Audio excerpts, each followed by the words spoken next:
여러분 반갑습니다. 저는 고양시에 있는 행신침례교회 담임 목사로 섬기고 있는 김관성 목사입니다. 저는 올 1월 둘째 주에 교회 사임을 선언하고 홍민기 목사님하고 라이트하우스를 같이 하기로 마음을 먹고 라이트하우스 울산 8월 첫째 주 개척을 지금 기다리고 있습니다. 다른 박수 한번 하시죠.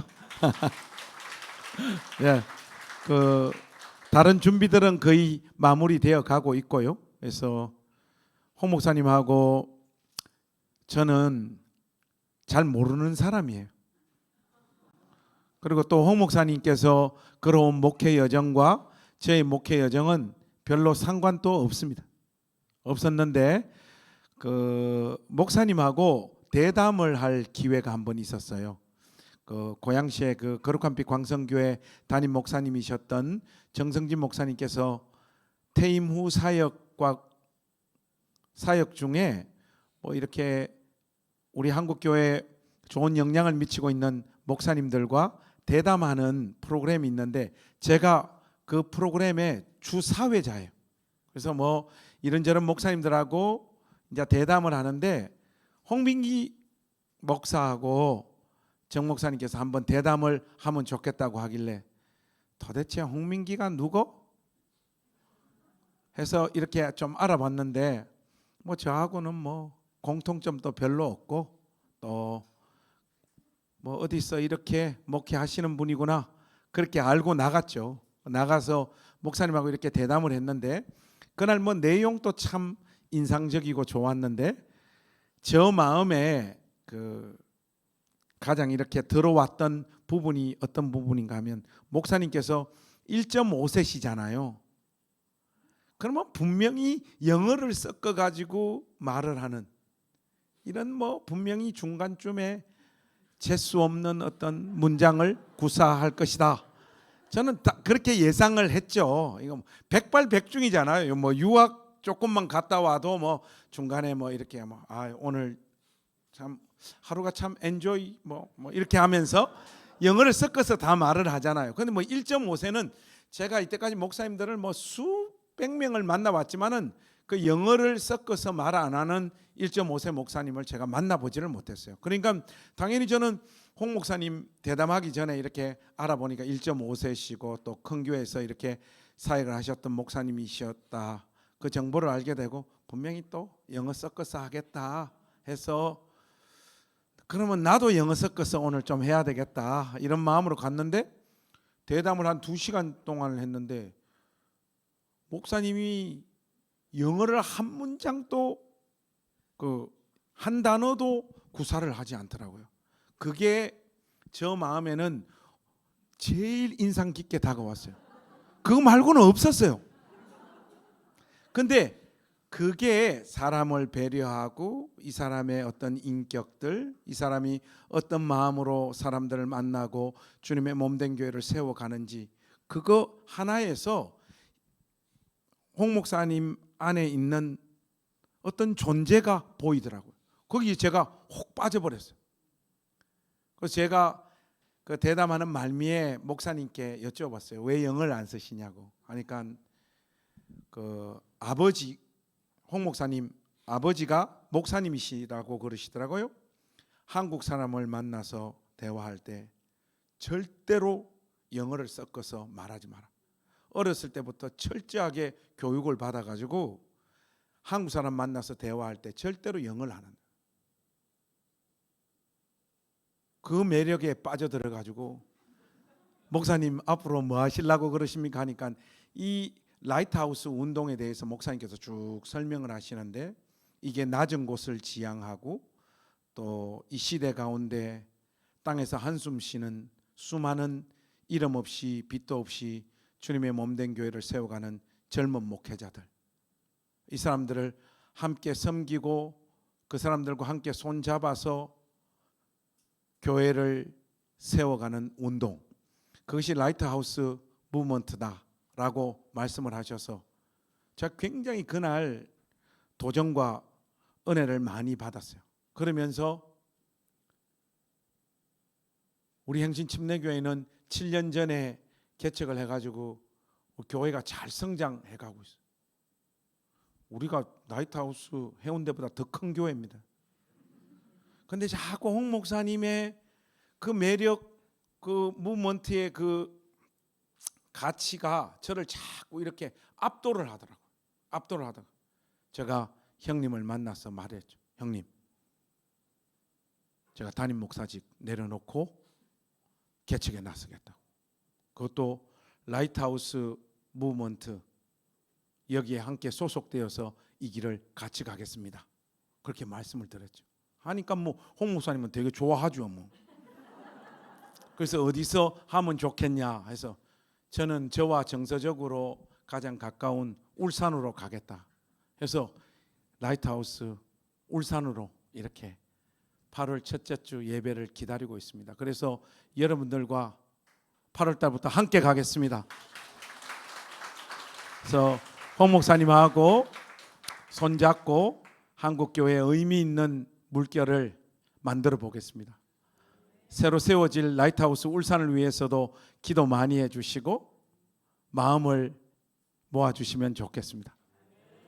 이거는 이제 서론이고요. 오늘 이제 본격적으로 말씀을 여러분들하고 함께 좀 나누도록 하겠습니다. 말씀 가운데도 또 그러한 저의 마음들 좀 담아서 여러분들에게 좀 표현을 하겠습니다. 일부 설교를 하고 미국에서 목사님이 문자가 왔어요. 왜 이렇게 설교가 기노 이러시더라고요. 저는 원래 하던 대로 이렇게 해서 2부 때는 뒤에 예배가 없으니까 마음대로 해도 된대요. 여러분 오늘 일찍 집에 갈 생각하지 마시고 제가 2부 때는 1부 때 못했던 것까지 모조리 담아서 한 2시까지 한번 달려보겠습니다. 괜찮습니까? 뭔 또 아멘입니까?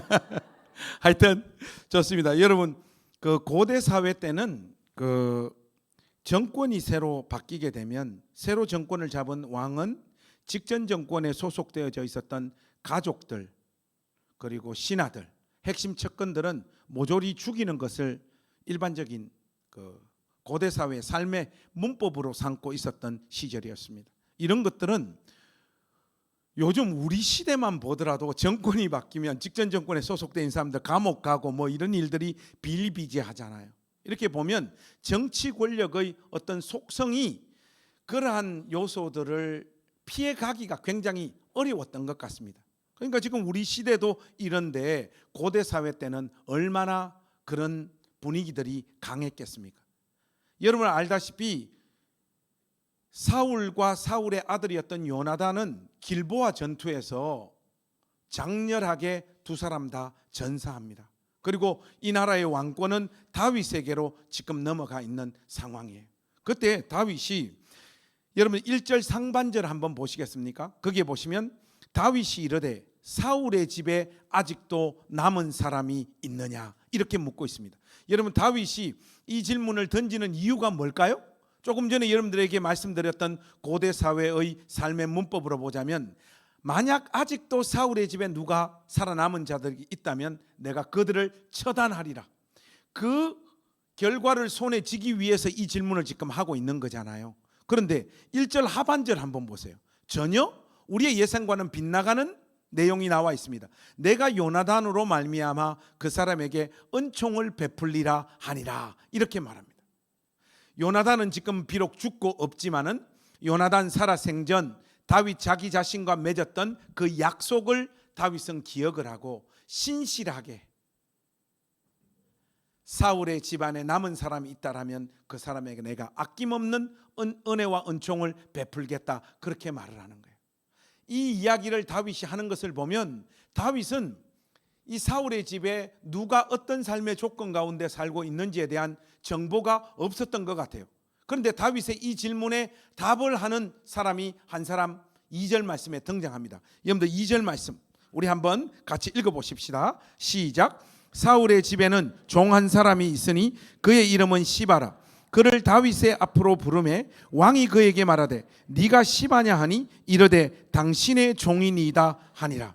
여러분 2절 말씀에 시바라고 하는 인물이 등장합니다. 이 시바는 사울의 종이었다라고 말해요. 여러분 2절 말씀을 딱 읽었을 때 이 시바라고 하는 인물이 지금 등장하는데 2절 말씀만 딱 읽어도 여러분들 마음에 이 시바라고 하는 사람의 됨됨이 인격이 좀 읽혀지십니까?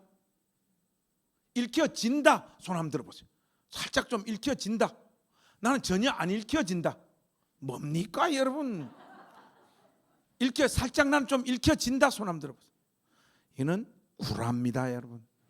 2절 말씀을 읽고 어떻게 그게 느껴져요? 안 느껴지죠. 그런데 저는 오늘의 설교자고 오늘 설교의 결론을 알고 있는 사람이기 때문에 2절 말씀만 보더라도 이 시바의 됨됨이가 살짝 좀 읽혀집니다.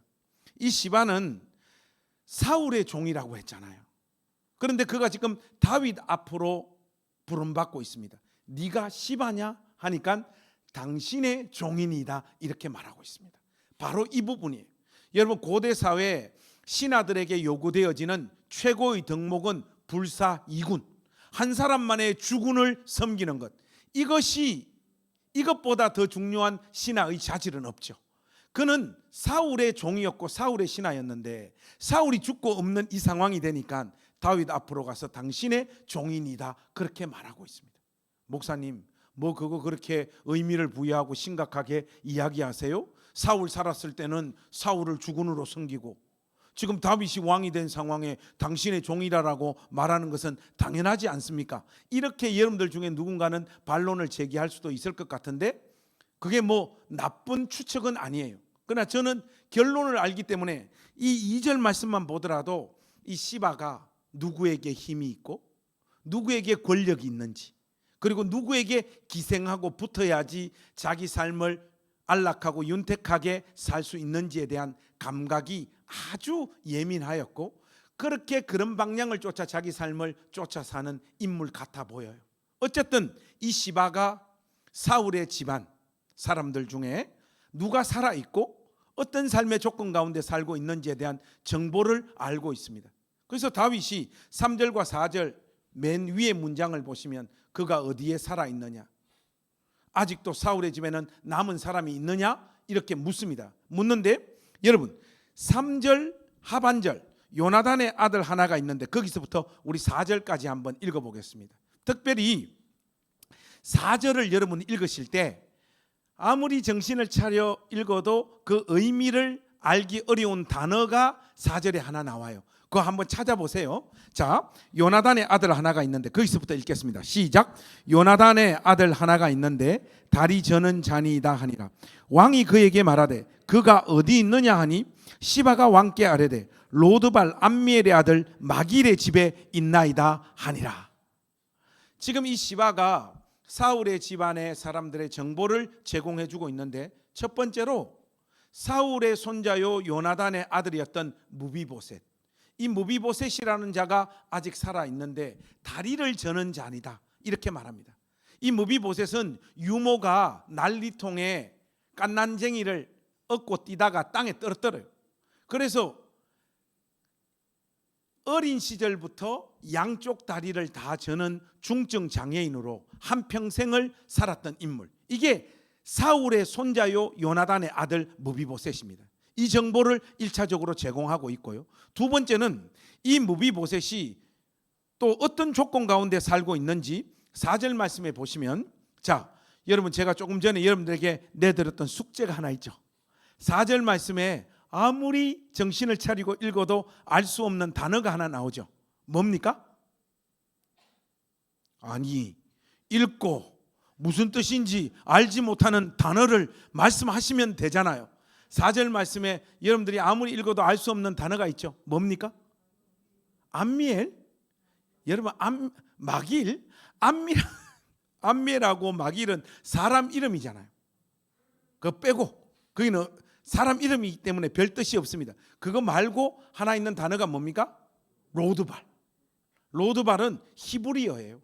그래서 여러분들이 알 수가 없죠. 여러분 로드발에서 로 있잖아요. 로. 이 로는 히브리어 부정접두어입니다. 영어로 치면 not, never 이런 뜻입니다. 드발은 목초지 이런 뜻이에요. 쉽게 말해서 로드발은 목초지가 아닌, 목초지가 없는 이런 뜻입니다. 유목민이 목초지가 없는 환경 속에서 산다라고 하는 것은 뭘 의미합니까? 굉장히 척박한 환경 속에서 삶을 살았던 사람, 그 사람이 무비보셋이라는 말. 여러분, 이 로드발이라고 하는 단어를 우리나라 정서에 맞게 번역을 하면 로드발이라고 하는 단어를 어떻게 번역하면 좋을까요? 달동네, 산동네, 이런 정도면 로드발이라고 하는 단어의 의미가 여러분들 마음에 와닿죠. 그런데 그런 척박한 환경 속에서도 무비보셋은 자기 집이 없습니다.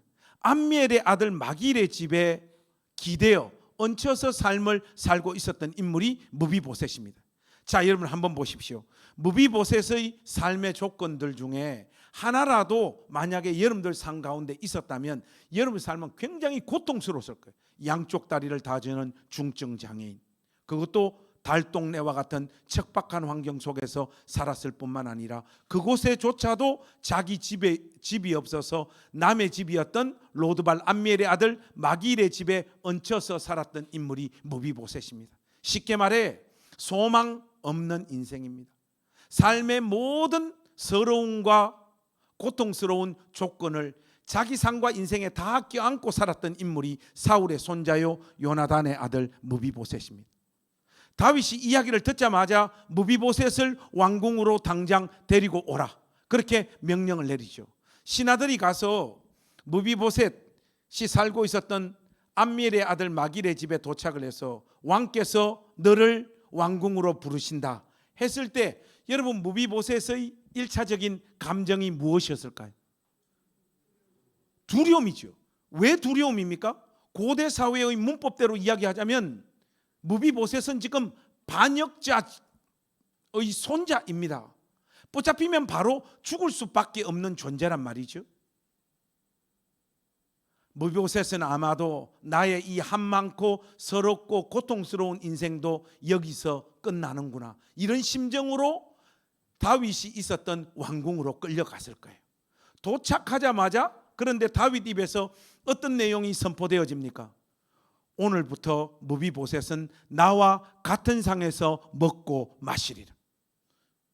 그리고 사울에게 속하였던 모든 밭, 모든 땅을 무비보셋에게 되돌려주라. 죽을 줄 알고 끌려온 그 자리에서 조금도 상상할 수 없었던 어마어마한 은혜와 은총의 말씀이 다윗의 입을 통하여 토해지고 있습니다. 이 이야기를 전달받았을 때 무비보셋이 다윗을 향하여 고백하는 이 고백 한번 보십시오. 여러분 8절, 이 8절 고백이 절절하잖아요. 한번 우리 같이 읽어보실까요? 시작. 그가 절하여 이르되 이 종이 무엇이기에 왕께서 죽은 개 같은 나를 돌아보시나이까 하니라. 여러분 죽은 개는 무엇을 의미합니까? 아무런 가치가 없는 존재라는 거잖아요. 이런 나에게 왜 이런 어마어마한 은총을 베풀어 주십니까? 라고 무비보셋이 다윗에게 말하고 있습니다. 제가 신학교 입학했을 때가 30년 전이네요. 30년 전에 입학했을 때 읽었던 책 한 권이 있는데 은혜의 각성이라고 미국의 유명한 강해 설교자인 찰스 스윈돌 목사님이 쓰신 책이에요. 거기 보면 그 책 내용이 바로 이 다윗과 무비보셋의 관계를 풀어서 설교한 내용이에요. 그 스윈돌 목사님의 메시지의 요점은 이겁니다. 무비보셋을 저와 여러분의 위치에 비유한 거예요. 다윗의 위치를 하나님의 위치에 비유한 거예요. 아무런 자격, 소망이 없는 인생에게 한없는 은혜와 은총을 쏟아부어 주신 하나님의 은혜와 사랑, 그걸 그리고 아무 조건 없이 테이크하게 된 우리의 운명을 무비보셋과 다윗의 관계에 비유해서 이렇게 설명을 했단 말이죠. 굉장히 은혜로운 구속사적인 설교이죠. 저는 그때 굉장히 은혜를 많이 받았는데 저도 목사가 되고 이제 신학교 가서 공부도 계속하고 설교도 계속 하면서 하나님 말씀을 연구하다 보니까 어느 시점에 와서 찰스 스윈돌 목사님의 이 해석에 저는 동의하지 않게 되었어요. 스윈돌 목사님의 설교를 비판하겠다는 것이 아니라 사무엘하 9장의 핵심적인 인물은 무비보셋과 다윗이 아니라는 거예요. 사무엘하 9장의 핵심적인 인물은 시바와 무비보셋을 아무 조건 없이 자기 집에 거두어 주었던 로드발 암미엘의 아들 마길, 시바와 마길, 이 두 사람의 모습을 사무엘하 9장은 대조하고 있고, 여기서만 대조하고 있을 뿐만 아니라 사무엘하가 전개되어지는 내내 이 두 사람의 인물을 사무엘하 저자는 대조하면서 우리로 하여금 누구의 길로 걸어가야 될지를 촉구하고 있는 본문이라고 저는 확신하게 되었습니다. 여러분들 특별히 10절 말씀 한번 보시겠습니까? 여기에 보시면 맨 밑에 문장 한번 보십시오. 10절 말씀 맨 밑에 그 시바는 아들이 15명이요 종이 20명이라 이렇게 나와 있잖아요. 여러분 이 한 문장을요, 자 우리 해운대 라이트하우스 교회 우리 권속들의 센스를 한번 확인해 보겠습니다. 시바는 아들이 15명이요 종이 20명이라. 여러분 이 한 문장을 세 글자로 한번 바꿔보세요.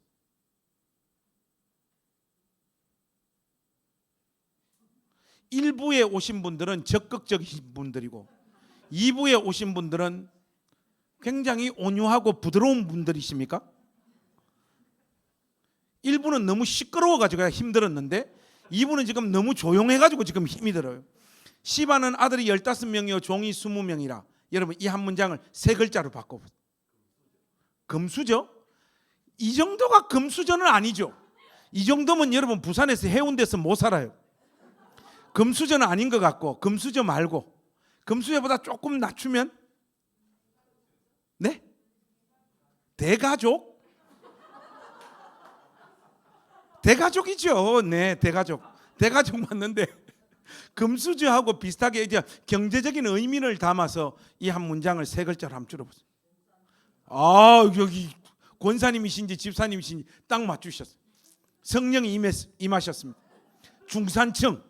여러분들 딱 중산층 정도 되지요. 그런데 여러분 한번 보세요. 시바는 이 중산층이라고 하는 삶을 누구의 은혜와 보호 가운데 이런 삶을 살 수 있게 된 겁니까? 사울의 종이요 사울의 신하였잖아요. 사울의 은혜와 은총 가운데 이런 정도의 삶을 살 수 있었던 시바가 사울의 손자요 요나단의 아들이 어디에서 어떤 삶의 조건 가운데 비참하게 살고 있었다는 걸 알고 있었잖아요. 그런데 그에게 어떤 도움과 어떤 은혜도 베풀지 아니하였더라. 사무엘하 9장이 그 사실을 지적하고 고발하고 있습니다. 동시에 이 비참한 삶의 자리로 내몰려 있었던 무비보셋을 아무 조건 없이 자기 집에 데리고 살았던 로드발 암미엘의 아들 마길, 단순히 경제적인 측면에서 무비보셋을 지원한 의미가 아닙니다. 무비보셋은 반역자잖아요. 붙잡히면 죽을 수밖에 없는 반역자입니다. 이런 반역자를 자기 집에 거두어 함께 살았던 마길은 자기의 목을 걸면서 이 헌신을 작정하고 수행하고 있는 겁니다. 걸렸다가는 자칫 잘못하면 자기의 목도 날아갈 수 있는 것을 감수하며 이 역할을 떠맡았던 사람이 암미엘의 아들 마길인 거예요. 그래서 이 사무엘하 9장은 우리에게 도전하고 있습니다. 마길의 길을 원하느냐, 시바의 길을 원하느냐. 여러분 요즘 우리 시대의 그리스도인들의 기도의 제목이 뭡니까? 뭐 이런저런 다양한 기도 제목들이 있지만은 제가 현장에서 또 수도권에서 목회하면서 느끼는 우리 시대의 신자들의 기도 제목은 하나님 나 중산층 되게 해달라는 거예요. 이걸 조금 의미를 점프해서 적용을 하자면 하나님 나 시바 되게 해주세요. 우리 시대 신자들이 하나님 앞에 토해놓고 있는 기도의 제목도 그 방향이 길을 잃었지만은 모든 기도가 자기의 자아, 자기의 고민, 자기 집안의 문제에 함몰되어져 있습니다. 한평생 이 세상 가운데 살면서 자기 자신이라고 하는 감옥 속에 자기 인생이 갇혀서 옆에서 누가 울고 있고 누가 절망하고 있고 누가 오늘 생을 마무리할 만큼 그렇게 큰 고통 가운데 내몰려 있는지 관심이 없습니다. 예수 믿는 이 일도 함께 한 교회의 가족이 되어서 주를 섬기는 이 일에 있어서도 너는 너대로 믿고 나는 나대로 믿겠다는 거예요. 우리의 시선이 다른 사람을 향하여 조금도 나아가지 않습니다. 헌금했으니까 목사님하고 당회에서 알아서 구제하고 선교하시라 이거지. 모든 것은 관심이 자기 자신밖에 없어요. 우리 시대 신자들이. 여러분 누군가를 위해서 기도하다가 한번 울어본 적 있어요? 1년 안에? 2년 안에? 기도하다가 남을 위해서 기도하다가 그 사람의 처지와 형편 때문에 가슴이 찢겨져서 한번 울어본 적 있어요?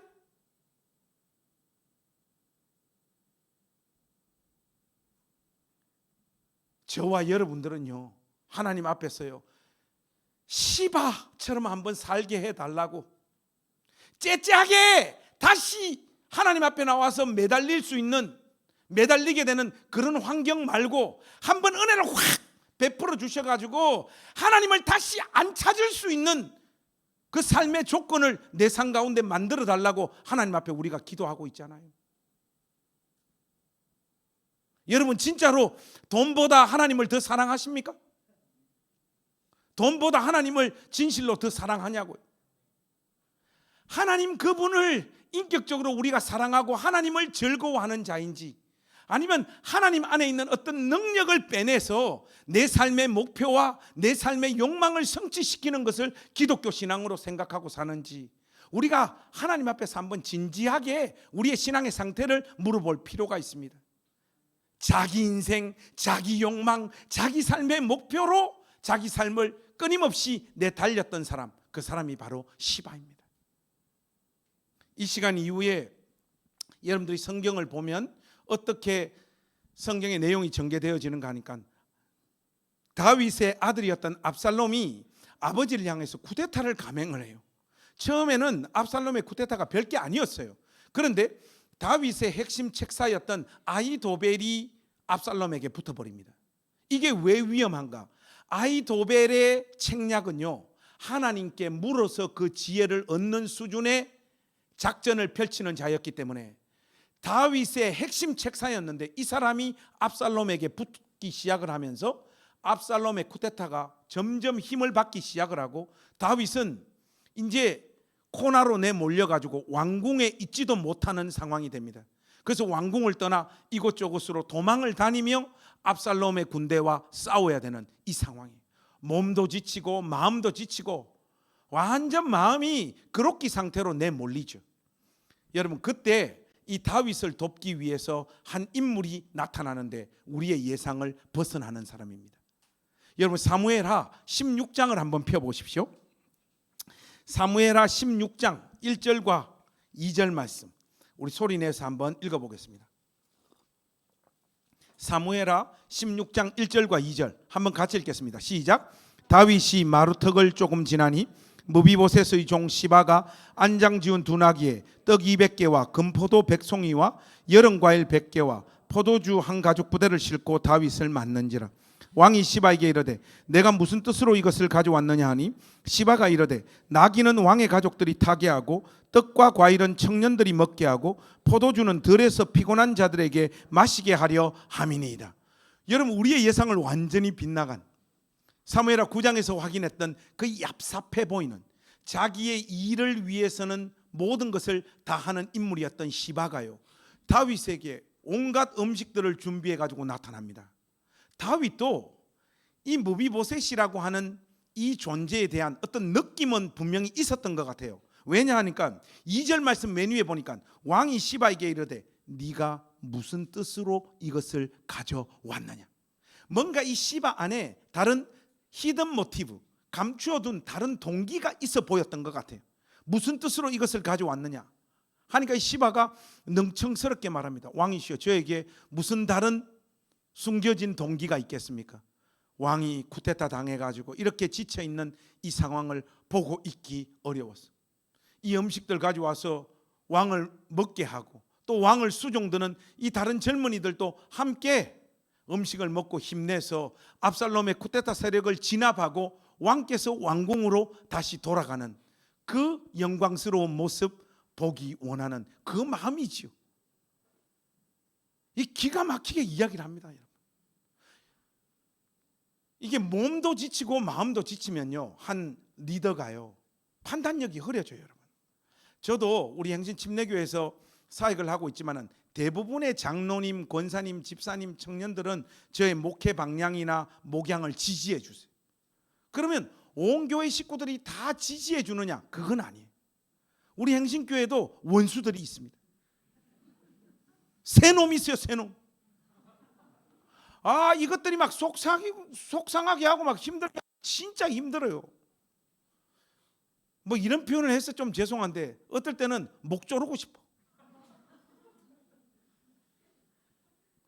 그러면요, 괴로워요. 여러분, 이렇게 괴로울 때 목사에게 누가 제일 힘이 될까요? 여러분? 1번 기도해 주는 사람, 2번 돈 주면서 좀 쉬고 오라는 사람. 여러분, 목사에게 이 상황에 누가 제일 힘이 될까요? 1번입니까? 2번입니까?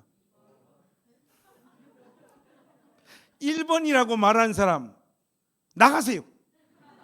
1번 별로 힘 안 돼요, 여러분. 2번이에요, 2번. 왜 이런 상황에 2번이 저에게 힘이 된다고 느낄까요? 판단력이 흐려진 거예요. 진짜 힘이 되는 사람은 기도해 주는 분이죠. 이름도 빛도 없이 목회자를 위해서 계속 기도해 주는 분이 진짜 힘이 되지. 돈 그까짓 거 그거 뭐라고. 그런데 그 상황에는 돈 주는 사람이 더 힘. 진짜 고마운 분은 돈도 주고 기도해 주는 사람이에요. 판단력이 흐려져요, 여러분. 이런 상황이 되면. 다윗도 이 시바라고 하는 인물이 이 많은 음식들 가져와 가지고 자기 공개하니까 판단력이 흐려지는 거예요. 그래서 이 상황에 섭섭한 거예요. 누구를 향해서 섭섭합니까? 예상대로 하자면 지금 누가 이 많은 음식들 들고 나타나야 됩니까?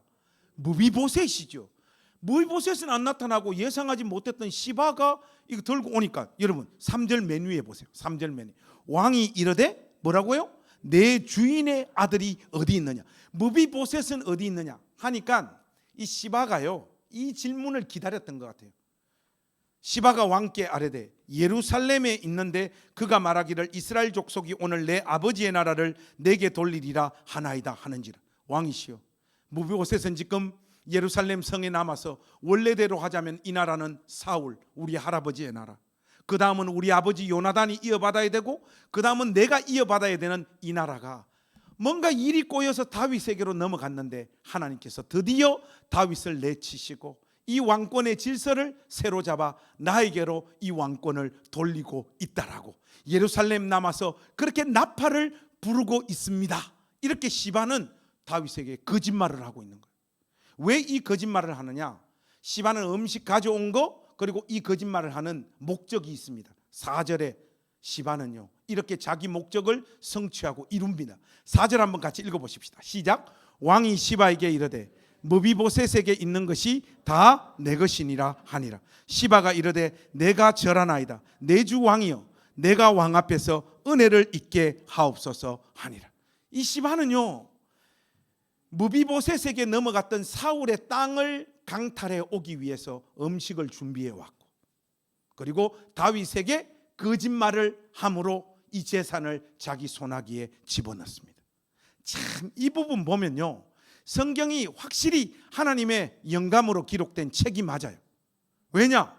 사람 이름 짓는 거 한번 보세요. 시바, 기가 막히지 않습니까? 하는 행동이 시바잖아요. 기가 막히고 코가 막힙니다. 그죠? 이 사람 이름만 기억하면 이 사람이 어떤 인물이라는 게 샥 다 기억되잖아요. 시바. 여러분들 우리 뭐 평상시에 욕을 못해서 우리 그리스도인들 스트레스 많이 받고 이렇게 사시는데, 우리 사람 이름 발음 한번 해볼까요? 시바. 한번 해봅시다. 시작. 여러분들은 발음이 좀 약해요. 제가 이 시바 하니까 우리 교회 권사님 한 분이 저보고 그러시더라고요. 목사님은 뭔가 발음이 남달라. 저처럼 이렇게 발음이 좋기 위해서는 평상시 많이 하는 수밖에 없습니다. 평상시. 시바. 시바는 이렇게 무비보셋에게 넘어갔던 모든 재산을 강탈해 옵니다. 제가 그래서 9장 2절을 읽을 때 이 시바라고 하는 사람의 댐댐이가 조금 보인다고 여러분들에게 말씀드린 거예요. 압살롬의 쿠데타는요 더 힘을 받기 시작을 합니다. 그리고 다윗은 이제 완전히 나락으로 떨어져 버려요. 하나님께서 극적으로 개입하지 아니하시면 다윗은 도저히 그 삶을 회복할 수 없는 지경까지 떨어져 버리는데 하나님께서 도우시려고 그러셨는지 다윗이 이 절망적인 상황에 내몰렸을 때 시바하고 똑같은 행동을 진심으로 하는 세 사람이 다시 등장합니다. 여러분 17장으로 한번 넘어가 보세요. 17장 27절 말씀 한번 보십시오. 17장 27절. 자, 우리 17장 27절 한번 같이 읽겠습니다. 시작. 다윗이 마하나임에 이르렀을 때 암몬 족속에게 속한 나빠 사람 나하스의 아들 소비와 로데발 사람 암미엘의 아들 마길과 노글림 길르아 사람 바르실레가 28절과 29절에 보면 조금 전에 시바가 가져왔던 그 음식의 수준과 양보다 더 어마어마한 것을 준비하여 이 완전 절망 가운데 빠져있는 다윗을 먹이기 위해서 가지고 옵니다. 그 중에 한 사람이 로드발 암미엘의 아들 마길이 들어가 있죠. 그런데 이 세 사람의 대표는 가장 연장자였던 바르실레였던 것 같아요. 하나님께서 극적으로 압살롬의 쿠데타를 꺾어버리십니다. 그리고 다윗을 다시 왕권을 회복시켜서 예루살렘 성으로 돌려보내죠. 그때 다윗이 예루살렘 성으로 돌아갈 때 누구를 찾는가 하면 이 세 사람의 대표였던 바르실레를 찾습니다. 고마워서 나와 함께 왕궁으로 가자 후사하고 싶은 거예요. 가장 서럽고 막막하고 절망적이었던 날 자기 편에 끝까지 서 있었던 바르실레와 소비와 로드발 암미엘의 아들 마기를 기억하는 거죠. 그렇게 다윗은 왕궁으로 돌아가서 이스라엘 역대사상 가장 위대한 하나님 마음에 합한 왕으로 쓰임받다가 하나님의 부름을 받죠. 그리고 마지막 죽을 때 솔로몬을 앉혀놓고요 유언을 하는데 여러 유언들을 하는데 어떤 유언이 담기는가 하면요 바르실레의 집안을 기억하라. 내가 죽고 나서도 솔로몬아 그 절망적인 날 아무런 소망이 없었던 그날 내 편에 서서 나를 도왔던 바르실레와 소비와 로드발 암멜의 아들 마기를 기억하고 보호하고 지키고 네가 살아있는 동안은 이 사람들 끝까지 품어야 된다. 그 유언을 토해놓고 다윗이 죽는단 말이죠. 제가 오늘 우리 해운대 라이트하우스 교회에 와서 던지고 싶은 도전이 바로 이 부분입니다. 여러분. 사무엘하 9장 사무엘하 17장에 공통적으로 지금 등장하고 있는 로드발 암미엘의 아들 마길, 이 사람의 모습이 성경 다른 어떤 곳에 또 존재하는지 제가 성경을 이잡듯이 다 잡았는데 안 나와요. 딱 이 두 군데만 등장하는 인물이 마길입니다. 그런데 여러분, 제가 여러분들에게 충분히 지금 강해 드렸는데 9장과 17장에 등장하는 이 마길의 공통적인 모습이 뭡니까? 함께하고 도와주고 그 사람의 손을 잡아봐야 자기 삶에는 아무런 유익이 없는 두 사람을 위하여 자기 인생을 내던졌던 사람이 바로 마길입니다. 무비보셋을 도와줘 분들, 그런 반역자를 도와줘 분들, 마길 자신의 삶에 무슨 유익이 있습니까? 아들에게 쿠데타를 당해가지고 이제 거의 왕권의 자리를 강탈당하기 일보 직전이었던 다윗을 돕고 섬겨봐야 마길 자기 자신의 삶에 무슨 유익이 있습니까? 그럼에도 불구하고 그들 편에 끝까지 서 있었던 사람, 바로 그 사람이 마길입니다. 마길은 하나님의 약속이 어떤 인물을 통하여 성취되고 이루어지는지 알고 있었던 사람이고, 하나님의 기름 부음이 누구에게 있는가를 알아서 그들이 가장 막막하고 결정적인 고통스러운 삶의 자리에 내몰렸을 때 그들을 돕고 섬기고, 그렇게 이름도 빛도 없이 성경 가운데서 사라졌던 사람이 마길입니다. 이 마길의 헌신과 수고로 말미암아 다윗이라고 하는 위대한 종이 절망의 자리에서 회복되어져서 하나님 영광을 위하여 자기의 남은 생애를 드릴 수 있었던 거예요. 해운대 라이트하우스 교회 우리 모든 권속들에게 오늘 이 복된 주일날 제가 던지고 싶은 도전이 바로 그겁니다. 여러분, 우리 시대의 교회가 능력을 대부분 상실하고 말았어요. 어떤 능력을 상실해 버렸습니까? 예배당에 사람들이 와서 함께 예배하고 찬양하고 기도하고 함께 교제해도요, 절망적인 마음을 가진 사람이 살아나지를 않아요, 여러분. 여러분 언제 여러분 공동체에 어떤 사람들이 여러분들과 함께 예배하고 성경 공부하고 여러분들하고 교제하다가 정말로 나락으로 떨어져 있었던 한 영혼이 예수 이름 붙잡고 다시 일어났던 그 영광스러운 모습을 여러분 목도한 적이 있습니까? 큰 교회든 작은 교회든 우리 시대의 교회가요, 자신들이 먼저 십자가 지신 우리 주님으로부터 받았던 그 사랑을요 아낌없이 쏟아부어서 그리스도의 몸인 신자들의 그 아낌없는 사랑으로 말미암아 절망 가운데 있었던 영혼들이 살아나는 일들이 예배당 안에서 없어요, 여러분. 교회에 오려면요, 교회 문턱이 어느 순간 너무 높아져 가지고요, 중산층 아니면 교회를 못 와요, 여러분. 가난한 사람들 교회 올 수 있습니까? 제가 우리 행신교회 목양을 하면서 저 가운데 있었던 가장 고통스럽고 아픈 지점이 어딘가니까 한 3년이 넘어가고 시작을 하니까 우리 교회 가난한 사람이 안 와. 오는 사람들은 전부 다 먹고 사는 문제가 어느 정도 해결되어진 사람들. 이거 왜 이럴까? 우리가 뿜어내는 문화, 우리가 하는 말, 우리의 행동, 예배당 안에서 우리가 만드는 어떤 신앙적인 문화가요, 가난한 사람들이 와서 거기 어울릴 수가 없어요. 여러분들 지금 입은 옷을 보세요. 다 비싼 거잖아. 제가 하도 답답워가지고 추리닝 데이를 만들었어요. 여자들 화장 금지, 남자들 전부 다 추리닝 입고 다음 주에 교회 오라고 했어요. 그래도 좋은 옷 입고 오더라고.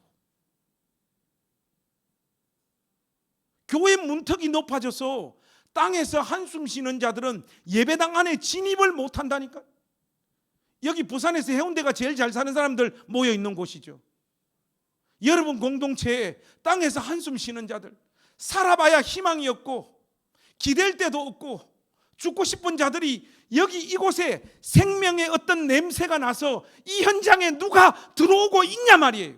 오더라도 지극히 개인화되어진 여러분의 신앙생활이 다른 사람들에게 관심을 가지지 않아요. 그래서 함께 예배 드리고 함께 교제를 해도 그 사람들이 교회 오면 올수록 더 절망에 사로잡히는 거예요. 이게 우리 시대의 교회의 모습이잖아요, 여러분. 라이트하우스 무브먼트가 이거 깨뜨려야 되지 않겠습니까? 제가 우리 행진교회 사역을 해서 이렇게 목회를 해보니까 제가 발견하게 된 게 있어요. 그게 뭔가 하니까 그 교회 담임 목사님과 그 교회 성도들은 시간이 지나면 닮아요. 이게 여러분 교회에 제가 칭찬하는 겁니까? 욕하는 겁니까? 생각을 해보세요. 우리는 홍민기 목사를 닮았다. 이거 칭찬입니까? 욕입니까? 왜 칭찬이라고 다들 크게 말하지를 못하세요? 여러분 홍민기 목사님하고 여러분들이 영적으로 사는 방식이나 이런 것들이 닮았다. 이거 칭찬입니까? 욕입니까? 당연히 칭찬이죠. 지금 여기 와서 제가 욕을 하겠습니까, 여러분? 당연히 칭찬이죠. 제가 개척을 해보니까 꼭 나 같은 사람이 우리 공동체에 오더라고. 상처 많고 한 많고 가난하고 삐딱하고.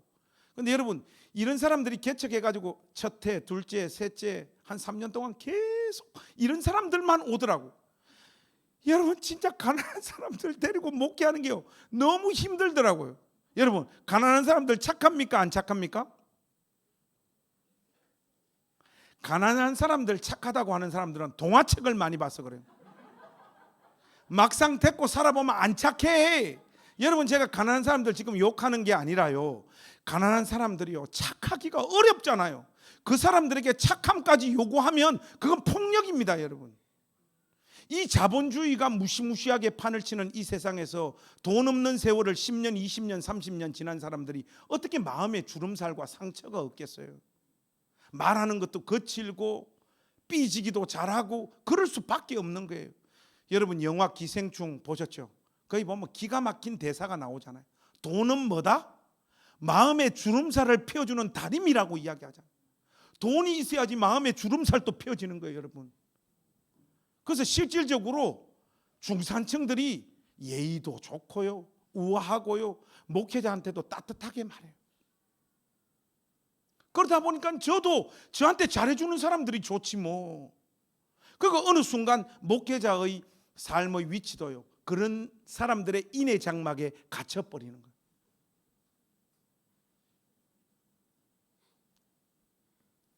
그런데 우리 교회는 매일 그 지질이 궁상 뜨는 인간들만 계속 오는 거라. 그래서 하나님 앞에 그런 기도하면 안 되는데, 그때 너무 힘들어서 하나님 앞에 그런 기도 드렸어요. 하나님, 우리 교회도 정상적인 사람 좀 보내. 이런 기도 하면 안 되는데 얼마나 답답함. 근데 한 번은 한 청년이 우리 교회를 왔어요. 진해에서 해군 장교로 군생활 하면서 돈을 3천만 원 모아가지고 제대를 한 거예요, 얘가. 그래서 핸드폰 앱 만드는 회사를 국가 창업 지원을 받아서, 청년 창업 지원 많이 하잖아요. 그래서 앱 만드는 회사를 열었는데 처음에 잘 되다가 쫄딱 망해버린 거예요. 그래서 자기 교회로 돌아가야 되는데 자기 교회로 도저히 부끄러워서 못 돌아가는 거예요. 여러분, 교회만큼 무시무시한 곳이 없잖아요. 안 좋은 소식 이런 거 있으면 급속하게 퍼지고, 뒤에서 뒷담화 제일 많이 하는 곳이 교회잖아요. 저의 목회 경험으로 보면 특히 제일 이 악의 축, 악의 진원지가 어디냐? 권사회. 아이, 무섭습니다. 이 권사님들 뭐 귀에 들어갔다 그러면 그 인생은 그냥 끝나는 거야. 그러니까 얘가 자기 교회로 못 돌아가고 검색을 하다가 고양시 행신동에 이상한 목사님이 있다 해가지고 저를 찾아온 거예요. 와서 이야기하는데 저의 솔직히 1차적인 감정은 뭐였는가 하니까 제발 그만 와라 이 마음이었어, 솔직히. 그런데 자기 그 살아온 이야기, 망한 이야기를 쭉 하는데 얘의 눈빛, 입 모양, 얼굴 표정을 보니까 목회자는 그래도 하나님 앞에 엎드려서 기도하는 사람이잖아요. 어떤 감이 있잖아요. 여러분, 어떤 촉이 있잖아요. 얘 딱 두니까 얘 그냥 내버려 두면 얘 자살할 것 같은 거예요. 그렇게 거의 마음을 먹은, 어디를 보더라도 희망이 없어 보여. 눈빛이나 모든 게. 얘를 이대로 그냥 내버려 뒀다가는 이거 큰일 날 것 같은 거예요. 그래서 보통은 제가 다음 주 돌아오는 주일날 꼭 교회 오라고 그렇게 하면서 돌려보내는데 얘는 그러면 안 될 것 같은 거예요.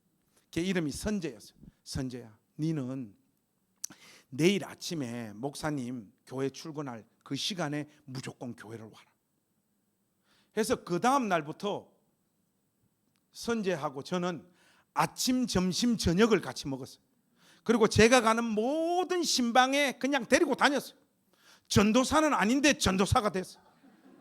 데리고 그냥 하루 종일 같이 사는 거야. 하루 종일 내가 먹는 밥, 내가 만나는 사람, 내가 가는 곳에 그냥 데리고 살았어요. 근데 이 원수가 또 어떤 말을 잘하는가 하니까, 목사님 오늘은 왠지 집에 가기 싫습니다. 그래? 그러면 우리 집 가야지. 우리 집 가서 저녁 먹고 우리 집에서 자고 그 다음날 같이 출근하는 날도 많았고, 어쨌든 선재를 데리고 살았어요. 조금이라도 다른 생각 못하도록. 저하고 있으면서도 청년이기 때문에 아르바이트도 하고 노가다도 하면서 자기 삶을 지켰지만은, 근데 뭐 하는 게 잘 안 돼. 해도 끝까지 하는 게 별로 없고, 끝까지 하는 것은 결과가 안 좋고. 그런데 이 녀석이 한 번은 저한테 와서 그런 거예요. 목사님, 한샘 인테리어에서 8주 훈련만 받으면 정규직으로 전환시켜주는 프로그램이 있다고 하는데, 목사님 저 그거 한번 해볼까요?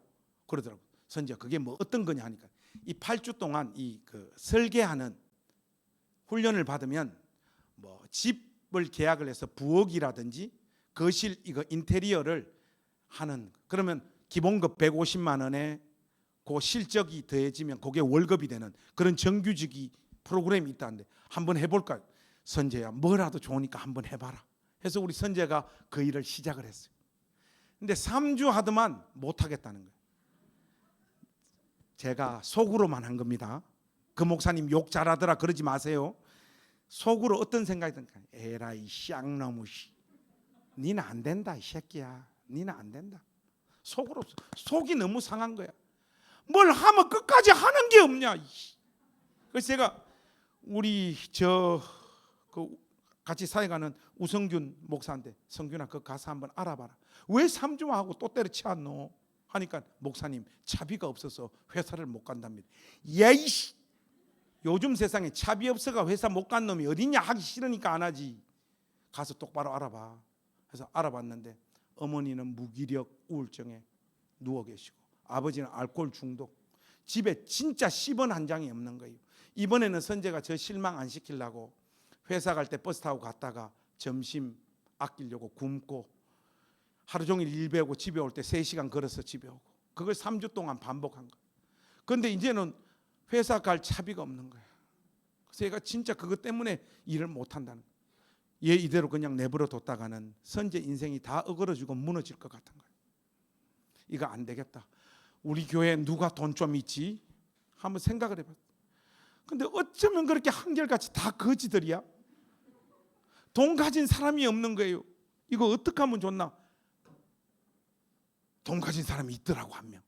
우리 집 사람. 내가 우리 사람한테 뭐 들은 게 있어요. 우리 아들 딸 그 교육 그 뭐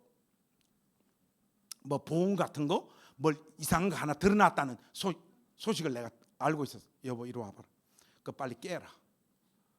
하니까 여보 목회도 좋고 남 도와주는 것도 좋고 한데 애들 이거 뭐 별것도 아닌 거, 애들 미래 내가 좀 드러난 거 이런 거는 손 좀 안 대면 안 되나 이러더라.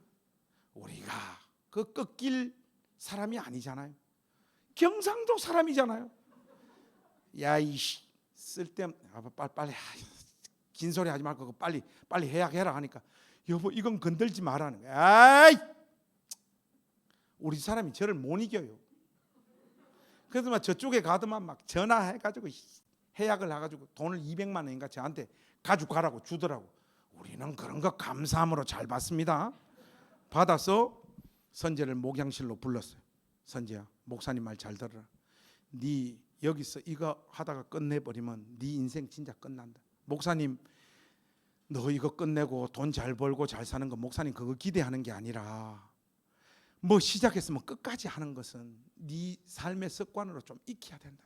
목사님 돈 구해왔다. 이거 받아라. 8주만 해라. 8주.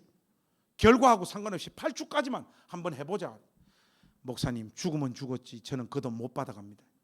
너는 이 돈 안 받으면 목사님하고 오늘 여기서 끝이야. 무조건 받아 하고 우겨 넣고 하는데 우리 선재 마음이 아프지. 선재가 막 울더라고. 괜찮다. 선재야 8주까지만 해봐라. 그 돈 그거 목사님한테 있으면 뭐하고 없으면 뭐하냐. 8주까지만. 선재가 울고 갔어요. 갔는데 선재가 8주 훈련을 잘 끝냈어요. 그리고 선재가 처음 배치된 곳이 어딘가 하면 한샘 인테리어 서울 목동 지점에 배치됐어요. 해서 하는데 이 녀석이 첫째 달, 둘째 달, 셋째 달 실적이 그 일을 10년, 15년 먼저 시작한 사람보다 선재가 실적이 더 좋은 거예요. 쭉쭉쭉쭉 뻗어가는데 여러분 그거 압니까? 우리처럼 한 번도 공부 잘해본 적도 없고 태어나서 뭐 해가지고 잘 돼 본 경험이 없는 사람은요, 뭐가 잘 되면 좋은 게 아니라 불안해요. 선재를 지켜보고 있는데 이게 왜 이래 불안한 거예요? 저렇게 가다가 이렇게 곤두박질하면 선재가 더 절망 가운데 빠져들 건데 이거 어떻게 하면 좋냐. 노심초사하면서 선재를 지켜봤는데 이 선재가 멈추지를 않아요. 쭉쭉쭉쭉쭉쭉 뻗어가는데 그 일을 시작한 그 해 선재 연봉이 1억, 그 다음 년도 1억 5천. 지금은요 선재 밑에 일하는 애가 몇 명인지 모릅니다. 한 번은 저한테 전화가 왔어요. 목사님 벌써 목소리부터 거만해졌어. 목사님 오늘 저하고 저녁 좀 먹읍시다 이러는 거예요. 그 말이 여러분 왜 그렇게 웃깁니까?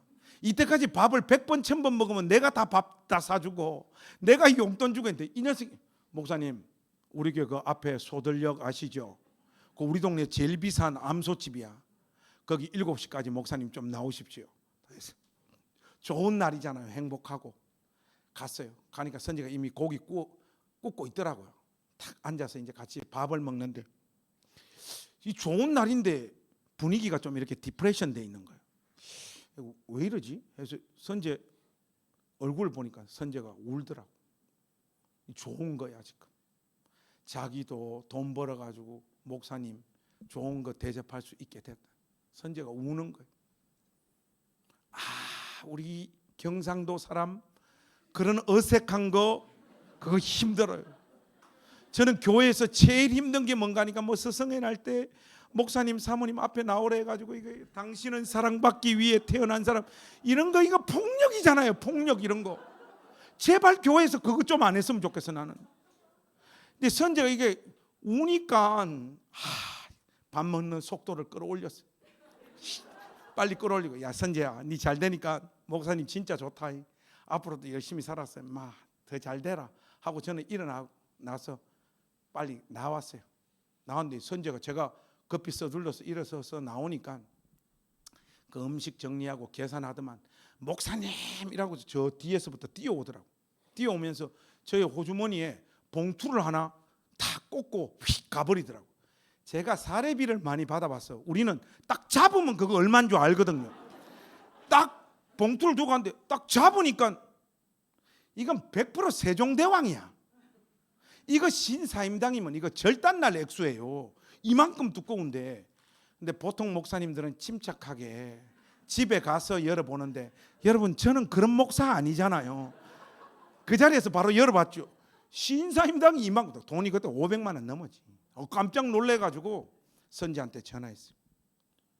야 선재야 이제 돈 좀 버는 놈이 뭐 목사님한테 돈을 이만큼 많이 넣었어 하는데 말이 없어요. 수학이 너머에.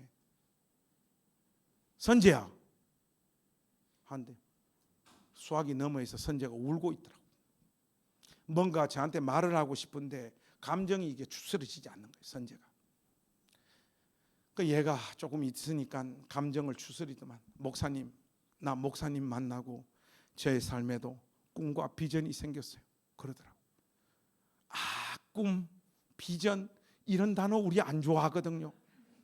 우리 교회 표가 꿈과 비전이 없는 교회인데 야 네가 조직을 배신하고 혼자 꿈과 비전을 가져 그 분위기가 어색하니까 그렇게 농을 던졌죠. 하니까 선재가 목사님 그런 꿈 그런 비전 아니다는 거.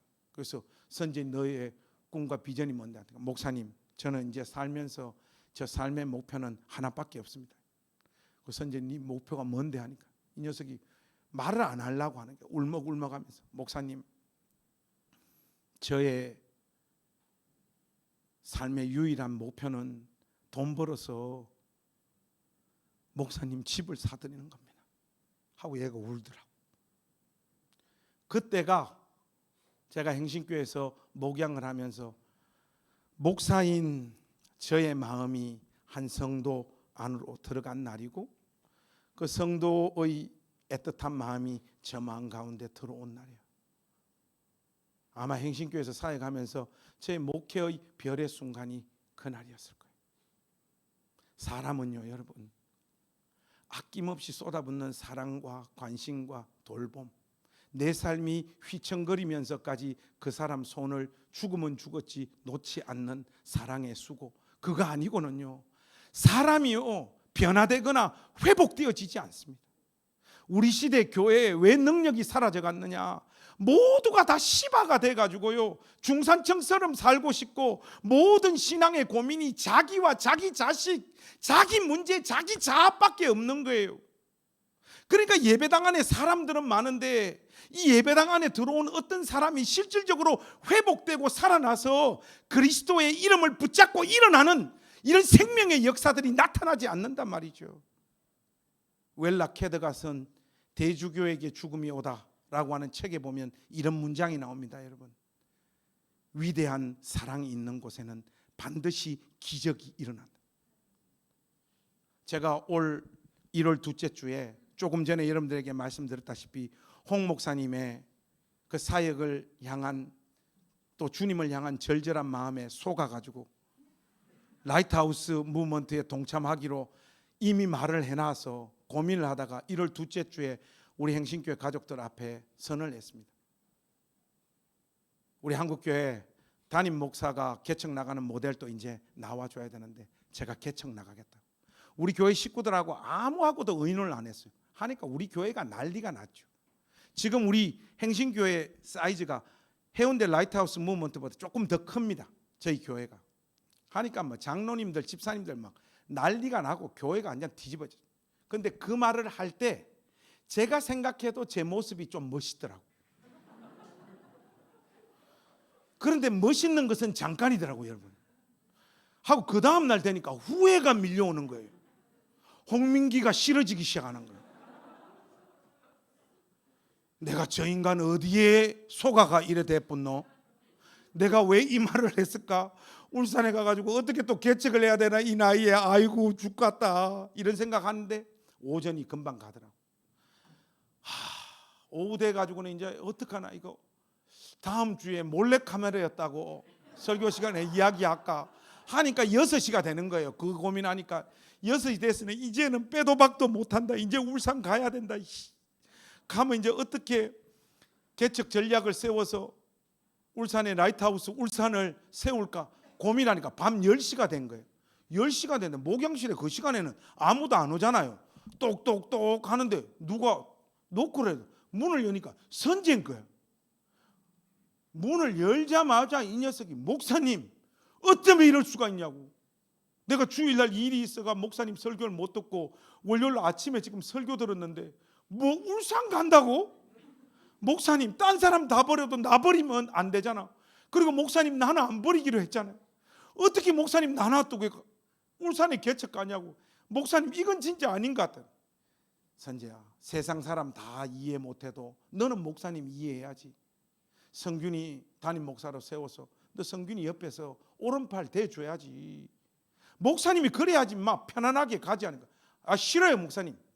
저는 절대로 그렇게 못한다니까. 너 왜 이렇게 목사님 마음을 아프게 하냐 하니까 목사님 저는 와이프하고 이미 이야기가 끝냈습니다. 울산에 개척 따라갑니다 하는 거예요. 그러면서 이 녀석이 벌써 울산 연구를 다 했어.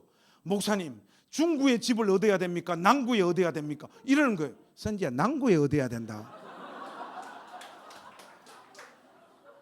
제가 그날 선재하고 태어나서 제일 많이 울었던 날. 목양실에서 우리 둘이 부둥켜 안고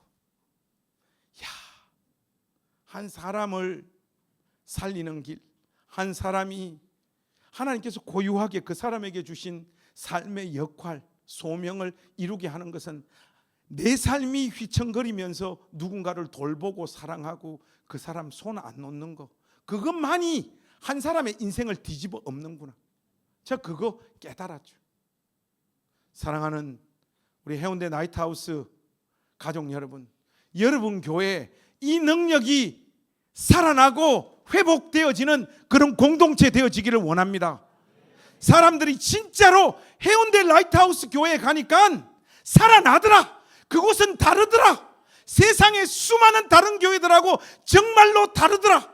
아낌없이 나누고 사랑하고 한번 잡아준 손은 죽어도 놓지 않더라. 이 간정들이 해운대 일대, 아니 부산 일대, 아니 한국교회 전체로 퍼뜨리는 그 주인공들이 되어주시기를 주님의 이름으로 부탁합니다. 부산에서 그 역할을 해주십시오. 제가 울산에서 한번 또 해보겠습니다. 해서 우리 라이트하우스 무브먼트 운동이 한국교회를 진실로 새롭게 하는 이 일에 하나님 앞에 쓰임받는 조직이 되어지기를 원합니다. 설교 다 했어요 여러분.